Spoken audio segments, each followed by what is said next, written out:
Apa mungkin karena mereka tidak mengetahui bahwa dulu ada pura persatuan semacam ini, 3 menjadi 1 di Pura Pabean ini? Apa tidak mengetahui sejarah leluhur barangkali, apa seperti apa Pak Mangku?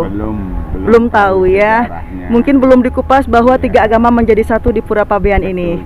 Iya, harapan Pak Mangku ke depannya apakah bisa umat muslim seumpama ingin bersembahyang ke tempat ini, apakah diperbolehkan? Ya, kita selalu Welcome, memperbolehkan, biarpun agama apapun saya terima di sini. Untuk bersembahyang, Ya, untuk memohon keselamatan, ya, kesembuhan. ya. Berarti tidak dibeda-bedakan atau tidak harus ada. ada suatu ketentuan khusus untuk memasuki pura ini, bukan? Baik.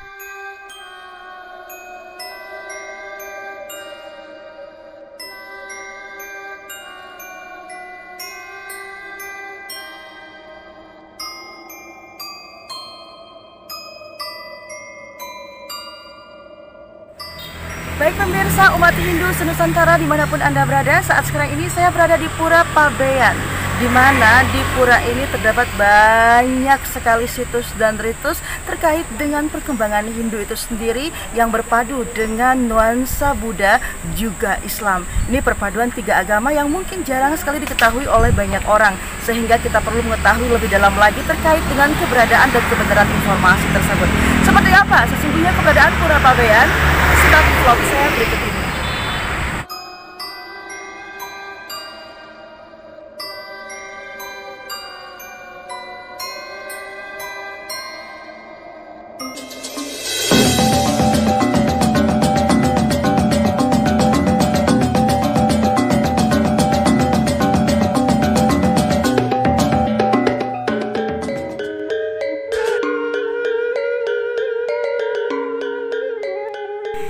Ya, jalan menuju Pura Pabean keberadaannya seperti ini, teman-teman umat Hindu senusantara dimanapun Anda berada. Luar biasa cantik dan indah, tertata rapi dari pertamanan atau nuansa taman, diselingi juga dengan kembang kertas yang menambah cantik suasana dengan warnanya yang indah, merah dan oranye.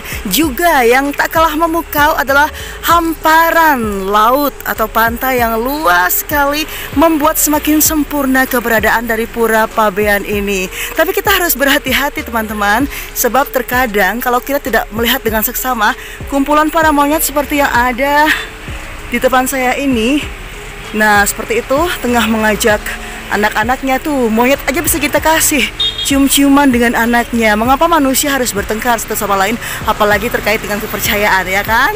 Monyet sudah memberikan contoh kita bahwa perbedaan itu indah jika dibijaksanai, meski besar atau kecil, tua atau muda, berbahagialah dengan kedamaian dan kebijaksanaan dalam hati.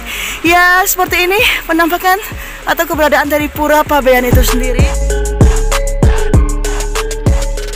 Umat Hindu sedharma, banyak pura kayangan jagat di Pulau Dewata, Bali mengambil tempat di pantai, pegunungan, danau juga hutan, dan Pura Pabean salah satunya terletak di pinggir pantai, menghadap laut lepas, menyuguhkan pemandangan alam yang indah. Seperti diketahui, Pabean adalah merupakan sebuah instansi yang mengatur, mengawasi dan memungut bea masuk dan keluar, baik itu melalui darat maupun udara. Pabean berasal dari kata bea yang berhubungan dengan aktivitas pengenaan bea cukai bagi kapal-kapal asing yang ingin berlabuh di tempat ini. Di tempat inilah dulu berlabuh kapal-kapal dagang dari luar Bali yang berasal dari berbagai kalangan dan kepercayaan, sehingga tidak mengherankan perwujudan visual bangunan Pura Pabean adalah akulturasi budaya Hindu Bali, Cina, dan Islam. Seperti ini teman-teman keberadaannya. Ini masih di bagian luarnya saja, entah seperti apa di Jerawan atau Hutama Mandala. Jadi bisa dikatakan ini adalah di jabah sisinya. Hati-hati dengan para kera, karena sedikit aja lengah, handphone serta barang bawaan ludes di tangan mereka. Om Swastiastu. Kita sudah melihat di jabah sisi aja, tapi masih dibatasi dengan pagar. Nuansa Buddha tampak begitu jelas dengan adanya kelenteng-kelenteng kecil, juga gapura yang begitu cantik di seputaran Pura Pabean ini. Pura Pabean dikenal sebagai Stana Dewi Ayu Manikma Supandar atau disebut juga Kriya Konco Dewi. Sebagai tempat aktivitas yang cukup ramai di masa lampau, tempat ini ditemukan juga piring Cina serta kerangka manusia yang memakai gelang-gelang. Dan menurut peneliti, peninggalan tersebut berasal dari dinasti Yim dan umurnya sekitar 2500 sebelum Masehi. Sebuah sejarah tentang peradaban yang cukup tua saat bangsa asing menjelajahi laut dan menjadikan tempat ini persinggahan menjadi bagian sejarah berdirinya Pura Pabean Buleleng ini. Pura Pabean juga berkaitan dengan perjalanan suci Dang Hyang Nirarta ke Bali, sehingga tempat ini menjadi bagian dari Pura Pesanakan Ida Batara Sami di Pura Pulaki. Pemirsa, rasanya bahagia sekali bisa berada di tempat ini saat sekarang ini, di mana saya diizinkan oleh Jero Mangku untuk masuk dan bersembayang langsung ke dalam pelinggih Dewi Kuam Im atau pelinggih kelenteng yang mencirikan simbol Buddha begitu kental. Pura Pabean ini terkenal dengan tempat setanda dari Dewi Ayu Manik Subandar atau Gria Konco Dewi, dan ini pemirsa menjadi bagian dari salah satu pesanakan Ida Batara Sami. Pesanakan Ida Batara tersebut adalah Ida Batara Pulaki, Ida Batara Kertaning Jagat, Pemutaring Jagat, Melanting, dan Ida Batara Pabean.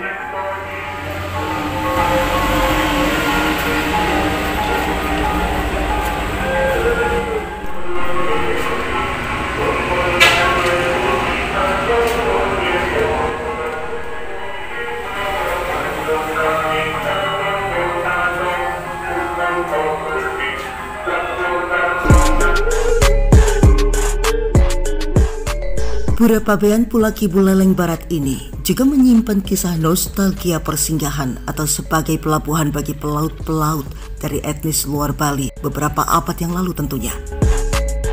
Dalam perwujudan visualnya, pura ini memasukkan pula unsur regionalitas agama Hindu Bali, Cina atau Siwa Buddha, Tau Konghucu, dan juga pelinggih Islam. Adanya pelinggih-pelinggih yang bernafaskan beberapa keyakinan atau kepercayaan ini membuktikan adanya perkawinan kultur wujud arsitektur Pura Pabean. Maka tak ayal lagi kalau pura ini disebut Pura Pabean Linggih Ida Batari Dewi Ayu Manik Mas Subandar atau dengan sebutan Kriya Konco Dewi. Jero Mangku ini dinamai Po Hok Kyong dan ini terkenal dengan Linggastana Ratu Ayu Subandar atau juga Dewi Kuam Im. Mungkin bisa diceritakan lebih lengkap terkait keberadaan kelenteng atau konco ini? Konco ini berdirinya kan dari dulu sudah. Lebih lengkapnya itunya apa namanya sejarahnya ada di Pura Melanting. Iya, melihat dari sejarahnya Pura Pabean ini adalah pura bea cukai mengenai pembiayaan ketika kapal-kapal bersandar zaman dahulunya. Seperti napi di Jero Mangku. Betul begitu ceritanya. Pura Pabean ini dibilangi dulu leluhur kita di sini turunnya naiknya barang itu saja. Berarti memang naik turunnya barang di wilayah pantai ini ya, pantai Pulaki. Kemudian sebelum ada transaksi harus dikenakan biaya tertentu dulu di areal Pura Pabean ini. Seperti itu Jero Mangku. Jelas leluhur kita dulu begitu. Okay. Dan Pura Pulaki itu Kabeh Pukulon dan yang dua genre penglincirnya di sini. Yang kedua pemasarannya Pura Melanting. Yang ketiga itu Pura Kertekawat Sane Melinggih Hakim Agung. Lagi yang di pemutaran itu Dewa Bagus Mutring Jagat. Terakhir kelima di sini Pura Pabean Bea Cukainya. Iya, masih menjadi satu keterkaitan dan keterikatan yang khusus, nggih. Nggih, mungkin kita bisa jalan-jalan sedikit Jero Mangku terkait dengan keberadaan pura yang begitu cantik ini. Iya. Kata Pabean sendiri diperkirakan berasal dari suku kata bea, diimbuhi awalan pa dan akhiran an, sehingga Pabean bisa diartikan sebagai tempat aktivitas yang berhubungan dengan pengenaan bea cukai bagi para pelayar yang membawa barang. Intinya berkaitan dengan tempat berlabuhnya kapal-kapal asing pada zaman dahulu. Pura ini terletak di seberang jalan Pura Pulaki, yakni di pantai Pulaki agak menjorok ke arah laut. Pura ini merupakan salah satu dari 5 buah pura yang ada di kawasan Pulagi. Baik pemirsa, ini keberadaan Pura Pabean yang ada di pesisi pantai Pulaki yang begitu mempesona. Pada kala itu saja, pada zaman kita belum lahir, tetapi mereka yang menjadi leluhur kita sudah bisa bersatu, menjaga kerukunan serta toleransi beragama dengan perbedaan yang indah, menjadikan satu nuansa kerukunan umat beragama dalam satu bentuk pura, yaitu disungsung oleh Islam, juga Buddha dan Hindu itu sendiri.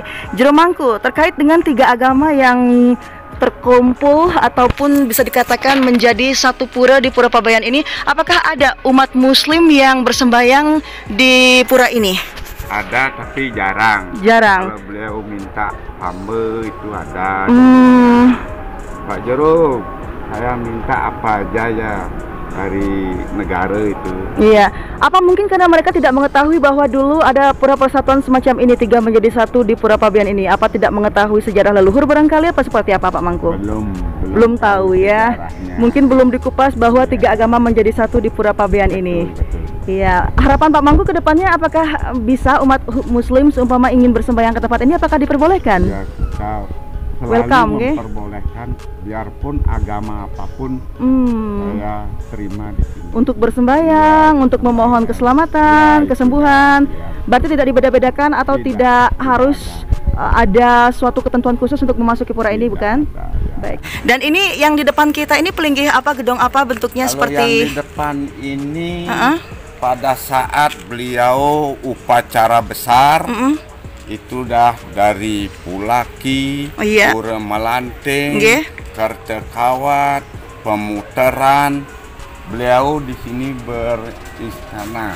Berarti pemasaran beliau ya, pemasaran agung seperti itu. Jadi sudah jamuan beliau semua di sini. Berarti kayak semanggi agung ketika mereka itu berkumpul menjadi satu, kemudian ada katur piodalan. Setiap hari apa biasanya Pak Mangku ke dalamnya? Purnama Ningkapat. Beliau Purnama Ningkapat selalu berkumpul di gedong ini, gedong pemasaran ataupun gedong semanggi agung ini ya. Oke, kemudian ada juga pembangunan atau bangunan pelinggih yang unik saya lihat di belakang saya ini Pak Mangku. Mungkin bisa diceritakan mengapa seperti ini, suku-suku bangunannya, dari mana idenya? Kalau umat Hindu ini namanya Balai Pegat. Balai Pegat, oh Balai Pegat. Iya, berarti disimboliskan seperti apa, nggak susah atau terkena gempa nanti seperti itu? Apa aman dengan melihat struktur bangunan terbuat dari beton semua ini Pak Mangku? Ya, selama bertahun-tahun enggak pernah ya. Ada suatu kejadian ya. Ini dibangun tahun berapa Balai Pegat seperti ini? Kalau dibangunnya mulai 98. 98. 98, selesainya 2003. Selesainya 2003. Berarti butuh waktu 5 tahun untuk membangun Balai Pegat ini. Sebenarnya ini arsitektur bangunan mirip apa sih Pak Mangku? Karena kita melihat kalau arsitektur Balai Pegat di Bali itu sendiri, kita bentuknya pasti 2 balai, yang di tengahnya itu pasti ada lubang ataupun jalan untuk kita bisa masuk atau melintasinya. Sementara ini malah kita mungkin lebih mendekat ya Pak Mangku. Ini malah seperti mesulub gitu ya. Ada lubangnya. Ini lubangnya di bawahnya. Itu arsiteknya kan Ide Bagus Tugur dulunya. Ide Bagus Tugur, wah beliau. Iya, saya kenal. Iya, berarti ini memang arsitektur dari Ide Bagus Tugur yang mendesain Balai Pegat semodel ini. Iya, memang agak asing, tapi inilah corak detail, mungkin ada nuansa Hindu Budanya seperti itu ya, perpaduannya sehingga dilahirkan Balai Pegat seperti ini. Naganya, ada empasnya. Oh, langsung dari ke depan nih ke Pak Mangku. Baik, kita lihat langsung teman-teman di depan ini. Saya lihat secara detail ada naga benar dari depan, karena kita melihatnya dari belakang, kemudian dari samping Balai Pegatnya seperti ini. Dan kalau di depan dari Balai Pegat itu ada 2 naga, di mana 2 naga itu sebagai simbol seperti penjaga atau mungkin laporan dulu kalau seumpama masuk ke wilayah ini. Juga ada empas ya Pak Mangku ya. Empas mungkin ke simbol Bedawang Nale. Jadi dasar daripada seluruh Pura Pabean ini. Kemudian ini juga ada Candi Bentar yang bentuknya bulat seperti ini. Ciri napi nih ke Pak Mangku atau mungkin simbol khusus? Cina punya. Oh, Cina. Jadi nikah simbol Cina. Iya. Jadi mengapa harus terhubung ke laut itu? Apakah karena dulu memang kapal-kapal itu berlabuh di situ? Berlabuh di situ dah. Di bawah ini kan masih ada ikat talinya. Oh, nggih. Khasnya itu masih tuh. Oh, masih di sana. Masih. Apa kita bisa lihat, Pak Mangku? Bisa. Mari kita lihat. Ya, ini sejarah yang luar biasa yang patut diketahui oleh para generasi muda. Tidak hanya hal-hal yang kekinian, karena sejarah itu adalah dasar kita untuk berbuat, berlaku lebih baik lagi, sehingga kedepannya kita menjadi pribadi manusia yang penuh dengan sejarah leluhur, yang bisa menjadikan sejarah itu adalah landasan kehidupan. Kita bisa lihat pemandangan begitu cantik sekali, indah, dan gelung Cina ini. Niki arsiteknya tetap ide bagus. Ide bagus Tugur. Oh, wisatawan juga bisa melihat ya. Inggih. Nika dikenai tiket napi donasi seikhlasnya. Inggih. Wow. Luar biasa pemirsa. Jadi kita itu akan melihat langsung tembus ke hamparan laut yang lepas. Ini pemandangan yang luar biasa sekali. Jadi untuk para spiritual pasti senang sekali kalau biasanya menjelang sore ini bagus sekali untuk tempat meditasi ya Pak Mangku ya. Inggih. Jadi apa aja yang menjadi keistimewaan di tempat niki? Ya, ini Balai Kukul namanya. Balai Kukulnya. Tapi Balai Kukulnya kenapa seperti ini ke Pak Mangku? Saya zoom ya teman-teman. Ada bentuk yang sedikit tidak sama dengan kulkul kita yang ada kebanyakan. Ini sepertinya kulkulnya lebih unik. Ya, dari kayu napi nih Pak Mangku? Kayu intaran ada. Berarti kayu itu dari kayu intaran? Iya. Kulkul ini bila mana dibunyikan? Kapan dibunyikan Pak Mangku? Apabila upacara besar dibunyikan udah. Oh gitu, kayak purnama ning kapat yang waktu nikah. Ketika ide badara tedun selalu dibunyikan. Ya berarti naiknya dari sini ya. Naik dari sini.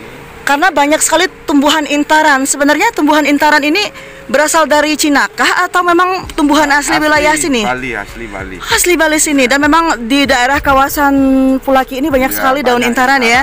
Iya, kemarin saya lihat di Pura Sakti juga banyak. Di mana yang dibilang tali-tali yang masih asli? Pojokan sana. Oh, berarti di bawah sana itu turun. Nanti mungkin saya ambil gambarnya ya Pak Mangku ya. Jadi masih dibiarkan asli sedemikian rupa. Baik, kemudian kembali ke kisah tentang ditemukannya 4 kerangka manusia di wilayah sekitaran Pura Pabean ini. Diperkirakan usianya hampir 2.500 tahun. Benar nggak Pak Mangku? Benar. Siapa yang menemukan itu paling pertama kali? Apakah Pak Mangku juga melihat dengan detail saat ditemukan? Kalau itu saya tidak melihat, Pak, ada kesibukan yang melihat itu Ketua Pengempon. Ketua Pengempon, berarti memang betul ya? Di posisi mana ditemukan 4 kerangka itu? Sini ada, sini ada. Oh, terpisah seperti itu. Itu kerangka manusia purbakah atau kerangka manusia Bali atau Cina atau apa Pak Mangku? Purba. Manusia purba? Ya. Karena panjangnya segini lah. Tapi kepalanya tebal, kakinya tebal, bolongan masih utuh. Iya, giginya masih. Mungkin karena ada pengawetan kerangka manusia seperti macam mumi begitu ya Pak Mangku, sehingga masih utuh. Ditemukan di dalam peti atau memang hanya di dalam tanah ini? Di tanah, tapi tanpa peti seperti itu. Dan sekarang di mana 4 kerangka manusia itu? Di museum. Di museum, berarti di museum, di koleksi. Tapi kan katanya masih banyak lagi peninggalan-peninggalan di bawah dari tanah ini. Masih banyak. Dan tidak diambil semuanya. Kenapa Pak Mangku? Karena kalau semua diambil, kesakralan pula itu tidak ada. Iya, taksunya berarti berkurang dan hilang. Jelas itu. Iya, berarti itu seperti manik yang menjadi seperti pancedatunya yang memberikan sinar atau taksu begitu ya Pak Jero Mangku. Nggih, luar biasa sekali. Terima kasih atas waktunya Pak Mangku sudah memberikan penjelasan yang detail terkait dengan Pura Pabean ini.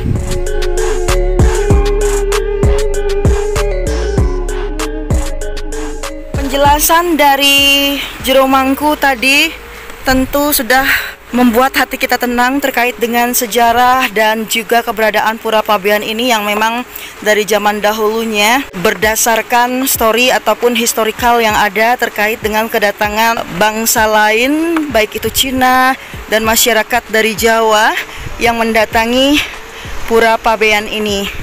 Seperti itu. Mari kita lihat bukti-bukti peninggalan yang ada di wilayah ini yang masih asli, dan saya ditemani oleh pawang kera.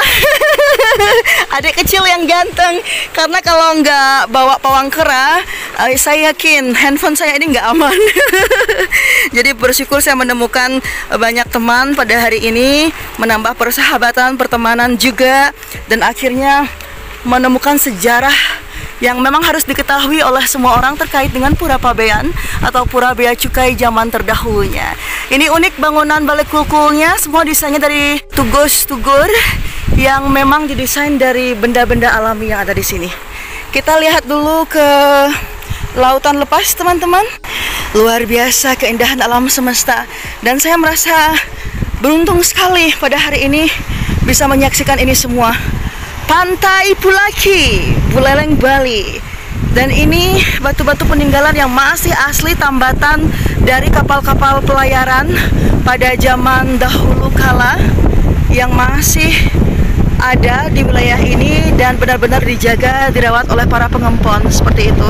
Bisa kita lihat dan saksikan keindahannya, ditambah dengan suasana pantai yang menderu-deru dengan ombaknya, serta bebatuan yang tampaknya semua tidak sembarangan seperti itu. Unik sekali bebatuan yang ada di sini. Saya mungkin zoom sedikit ya. Ya, seperti itu. Luar biasa sekali. Jadi bentuk batunya memang berbeda sekali, seperti lubang untuk memasukkan tali kait antara perahu yang ditambatkan dengan batu ini agar tidak tergerus oleh ombak yang barangkali menyambar sedikit tidaknya perahu-perahu yang bersandar di wilayah ini. Luar biasa sekali teman-teman, indah.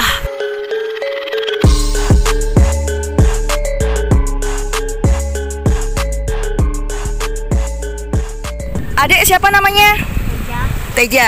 Adik Teja ini pintar banget dan lincah sekali teman-teman. Katanya di bawah ada beji, Mbok, katanya.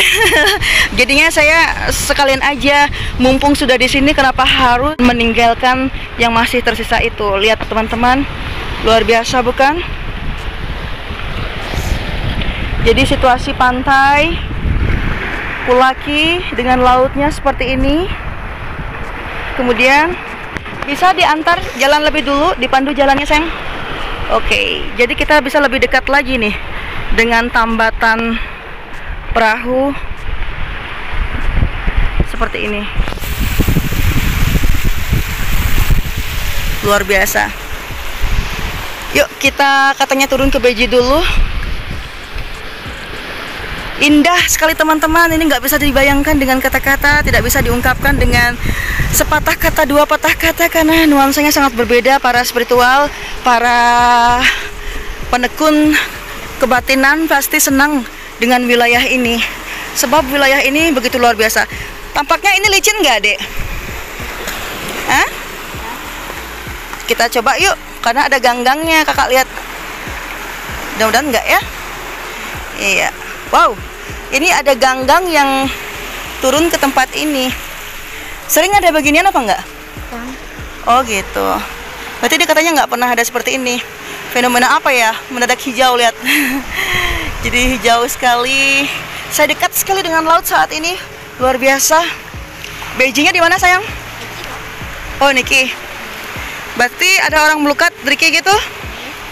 Pemangkunya lain, Dek. Pemangkunya lain apa satu sama? Kapan digunain bejinya biasanya? Apa? Pas odalan apa pas apa dipakai bejinya? Bebas. Oh bebas. Tapi nggak ada timba ya? Oke, berarti kalau tampak dari depan empas dan dua naga yang dikatakan Pak Mangku tadi tampaknya seperti ini teman-teman. Di bawah ternyata batunya banyak banget berjubel.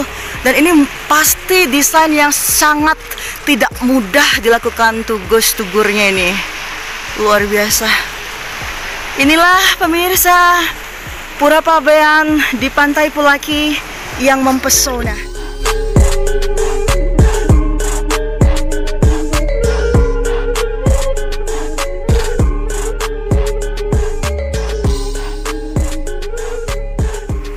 Baik, dari wilayah Pulaki, saya Jul Tapakan Selobi Omnivora. Terima kasih banyak atas kebersamaan Anda di Selobi Omnivora Channel.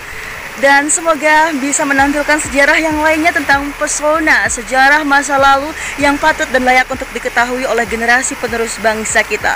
Bangsa yang besar memang kaya akan sebuah peradaban. Bangsa yang besar tidak bisa lepas dari sejarahnya. Semoga sejarah dan peradaban yang kita miliki tetap diketahui secara luas oleh generasi penerus bangsa. Saya Juru Tabakan Selobi Omnivora, terima kasih dan sampai jumpa.